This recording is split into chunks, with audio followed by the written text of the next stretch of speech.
upcoming iPhone b.attery update is a bad idea.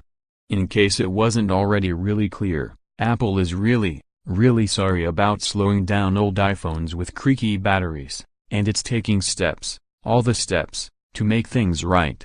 Upset iPhone owners can already get a new battery replacement at a reduced $29 cost, and Apple has pledged to release a software update that'll show people the health of their batteries and let them turn any performance optimization on or off.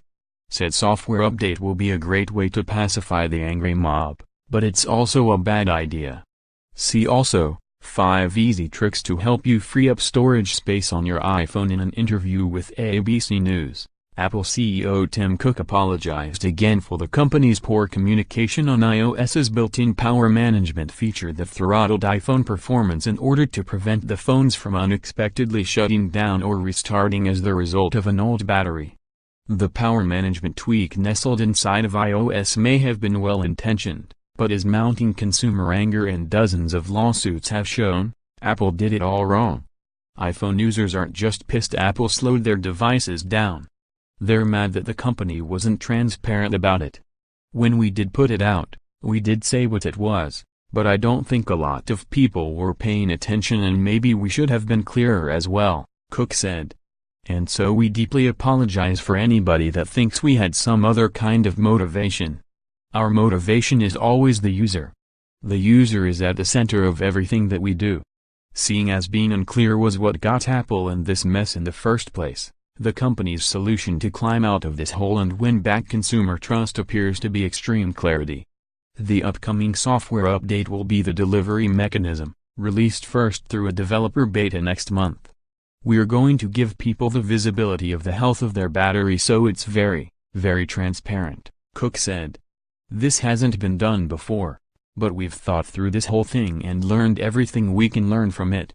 Cook also said the update will tell someone we're reducing your performance by some amount in order to not have an unexpected restart, and if you don't want it, you can turn it off.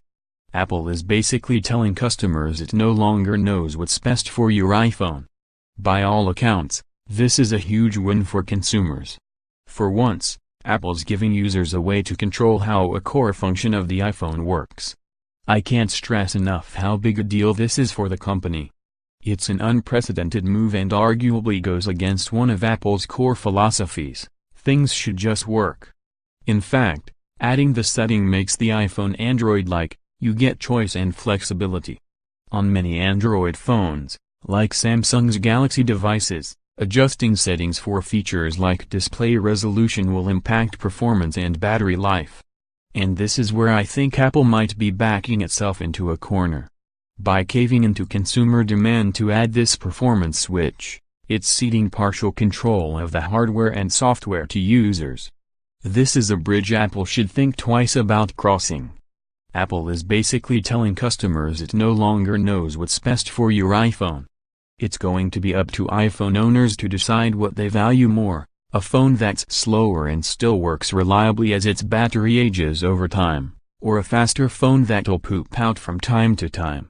Cook even made this point to ABC News. Imagine if you're making an emergency call, or you're making an important call that's important to you, or a message that you're waiting for, or you want to capture that moment that's fleeting with your camera. We always focus on the user experience. So at the heart of any decision that we make is the user. We felt it would be better to take something off of the performance to prevent that from happening. With the upcoming update, instead of iPhones automatically adjusting performance, when necessary, to meet the power draw of their batteries, everyone's battery health is going to be different. It'll be up to users to manage their settings. One of the reasons I'm a longtime iPhone user is because I don't want to manage this kind of setting. If I wanted to spend my day fretting about stuff like this, I would have switched to Android years ago as my main phone. But I don't, because why should I have to? I just need my phone to work and not crash. Entrusting users to manage this setting isn't going to fix anything, and Cook even cautions on doing so. We don't recommend it, because we think people's iPhones are really important to them, and you never can tell when something is so urgent. It's going to be interesting to see how Apple implements this performance switch. Is it going to be something users can turn on and off at any time within the Settings app, just like, say, Wi-Fi? When it's introduced, will there be a dialog box announcing its existence? Or will it deliver a prompt only before, or after, a shutdown?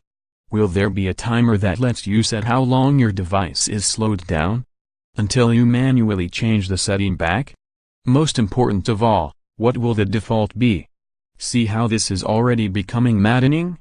And if it's a simple on/off switch, the same people who are complaining about not having such a power management option are going to be whining about how their iPhones keep randomly shutting down when they enable it and inevitably forget that they did. How do we know? Because they were pissed with the random shutdowns before Apple added the optimizations that slowed their devices down, but kept them running at least. There's really no pleasing iPhone users by giving them control over their battery and performance. Apple's damned no matter what it does.